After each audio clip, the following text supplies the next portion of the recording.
Dagon by H.P. Lovecraft. I am writing this under an appreciable mental strain, since by tonight I shall be no more. Penniless and at the end of my supply of the drug which alone makes life endurable, I can bear the torture no longer, and shall cast myself from this garret window into the squalid street below. Do not think from my slavery to morphine that I am a weakling or a degenerate. When you have read these hastily scrawled pages, you may guess, though never fully realize, why it is that I must have forgetfulness or death. It was in one of the most open and least frequented parts of the broad Pacific that the packet of which I was supercargo fell a victim to the German sea raider. The Great War was then at its very beginning, and the ocean forces of the Hun had not completely sunk to their later degradation, so that our vessel was made a legitimate prize, whilst we of her crew were treated with all the fairness and consideration due us as naval prisoners. So liberal indeed was the discipline of our captors that 5 days after we were taken, I managed to escape alone in a small boat, with water and provisions for a good length of time. When I finally found myself adrift and free, I had but little idea of my surroundings. Never a competent navigator, I could only guess vaguely by the sun and stars that I was somewhat south of the equator. Of the longitude I knew nothing, and no island or coastline was in sight. The weather kept fair, and for uncounted days I drifted aimlessly beneath the scorching sun, waiting either for some passing ship or to be cast on the shores of some habitable land. But neither ship nor land appeared, and I began to despair in my solitude upon the heaving vastness of unbroken blue. The change happened whilst I slept. Its details I shall never know, for my slumber, though troubled and dream-infested, was continuous. When at last I awaked, it was to discover myself half sucked into a slimy expanse of hellish black mire, which extended about me in monotonous undulations as far as I could see, and in which my boat lay grounded some distance away. Though one might well imagine that my first sensation would be of wonder at so prodigious and unexpected a transformation of scenery, I was in reality more horrified than astonished, for there was in the air and in the rotting soil a sinister quality which chilled me to the very core. The region was putrid with the carcasses of decaying fish and of other less describable things which I saw protruding from the nasty mud of the unending plain.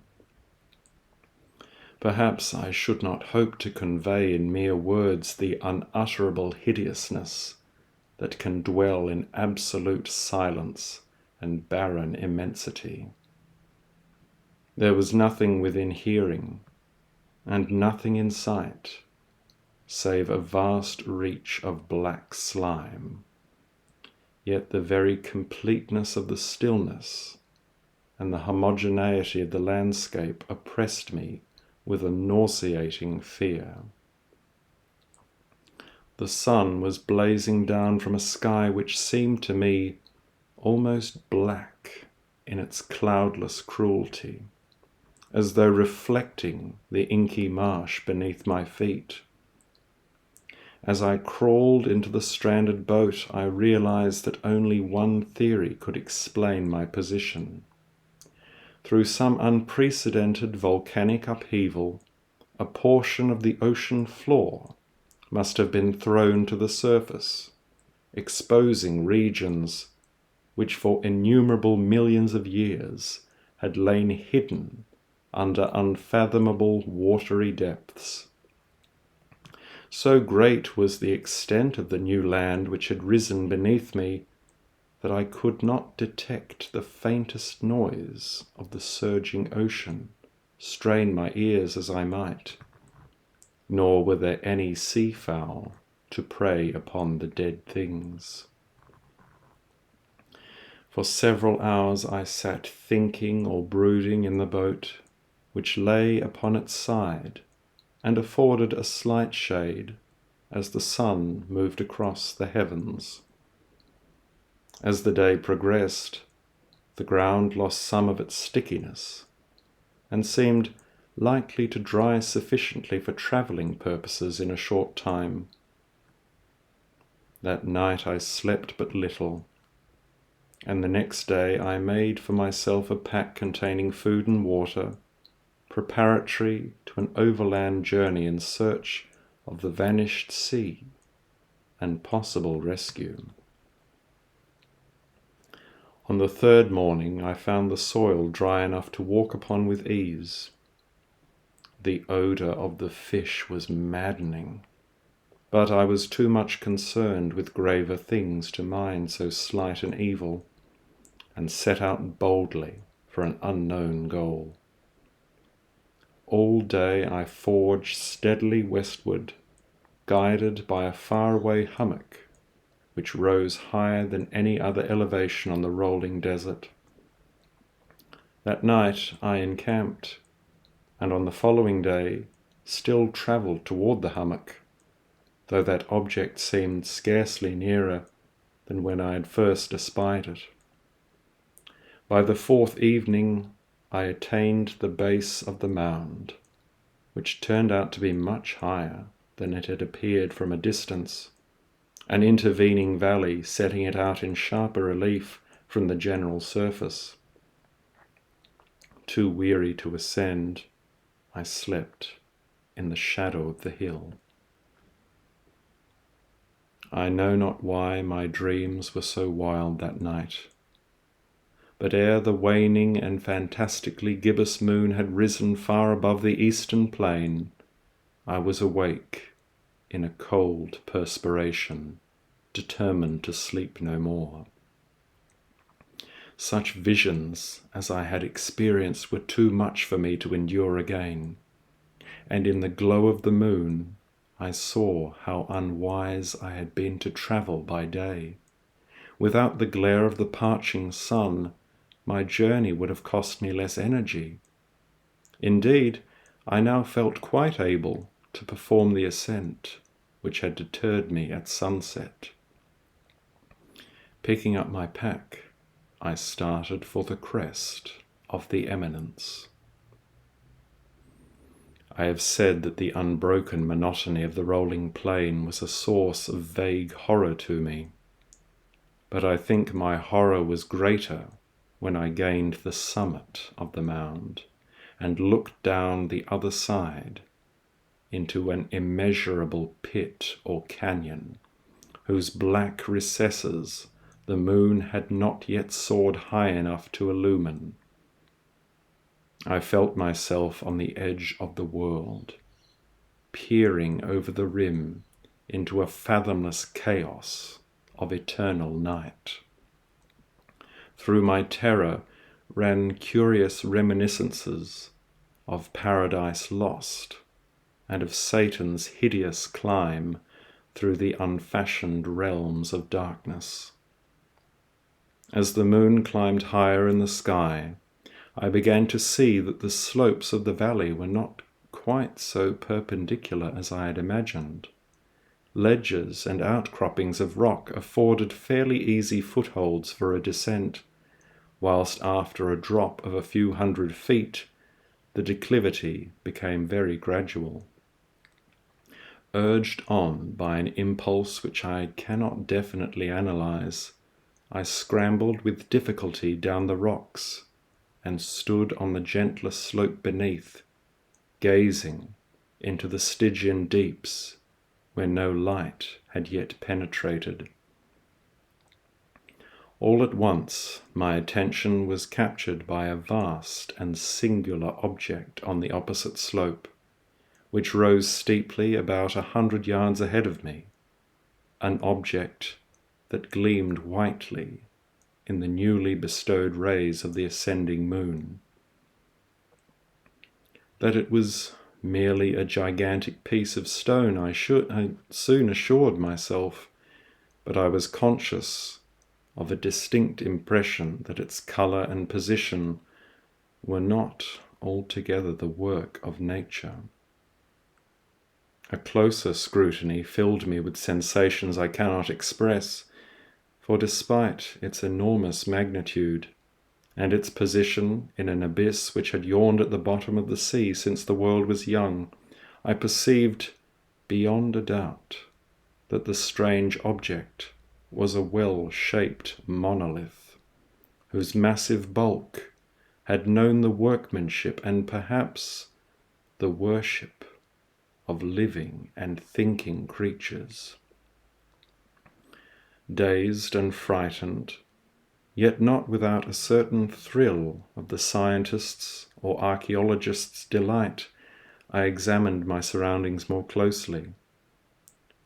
The moon, now near the zenith, shone weirdly and vividly above the towering steeps that hemmed in the chasm, and revealed the fact that a far-flung body of water flowed at the bottom, winding out of sight in both directions, and almost lapping at my feet as I stood on the slope.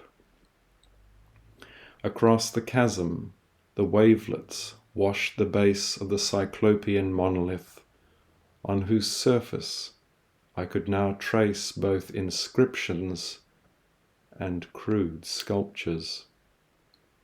The writing was in a system of hieroglyphics unknown to me, and unlike anything I had ever seen in books, consisting for the most part of conventionalized aquatic symbols, such as fishes, eels, octopi, crustaceans, mollusks, whales, and the like. Several characters obviously represented marine things which are unknown to the modern world, but whose decomposing forms I had observed on the ocean-risen plain. It was the pictorial carving, however, that did most to hold me spellbound.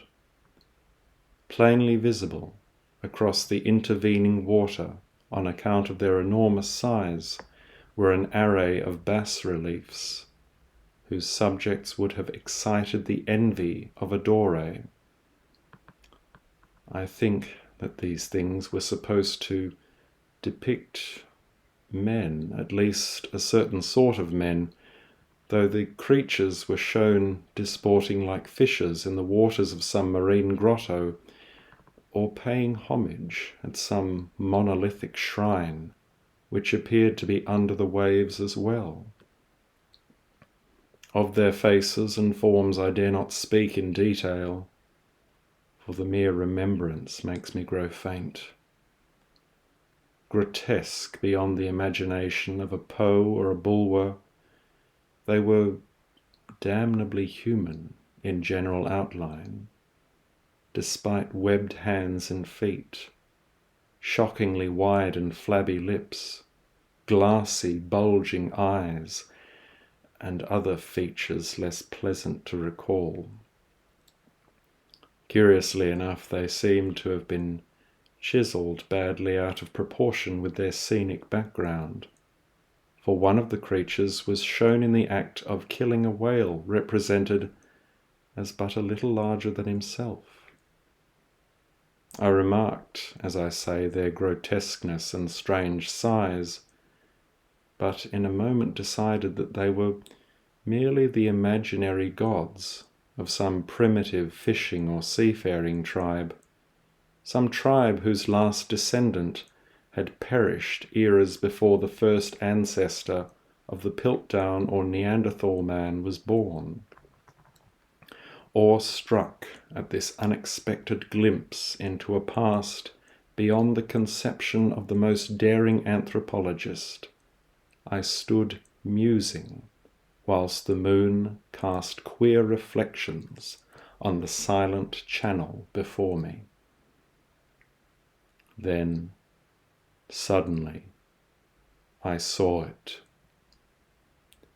With only a slight churning to mark its rise to the surface, the thing slid into view above the dark waters. Vast, Polyphemus-like, and loathsome, it darted like a stupendous monster of nightmares to the monolith, about which it flung its gigantic, scaly arms, the while it bowed its hideous head and gave vent to certain measured sounds. I think I went mad then. Of my frantic ascent of the slope and cliff, and of my delirious journey back to the stranded boat, I remember little. I believe I sang a great deal, and laughed oddly when I was unable to sing. I have indistinct recollections of a great storm some time after I reached the boat.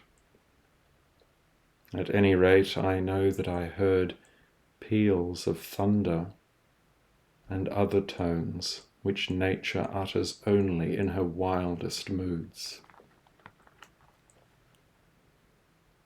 When I came out of the shadows, I was in a San Francisco hospital, brought thither by the captain of the American ship which had picked up my boat in mid-ocean. In my delirium I had said much, but found that my words had been given scant attention. Of any land upheaval in the Pacific, my rescuers knew nothing, nor did I deem it necessary to insist upon a thing which I knew they could not believe. Once I sought out a celebrated ethnologist and amused him with peculiar questions regarding the ancient Philistine legend of Dagon, the fish god, but soon perceiving that he was hopelessly conventional, I did not press my inquiries. It is at night, especially when the moon is gibbous and waning, that I see the thing. I tried morphine, but the drug has given only transient surcease, and has drawn me into its clutches as a hopeless slave. So now I am to end it all, having written a full account for the information or the contemptuous amusement of my fellow men. Often I ask myself if it could not have all been a pure phantasm, a mere freak of fever, as I lay sun-stricken and raving in the open boat after my escape from the German man-o'-war. This I ask myself,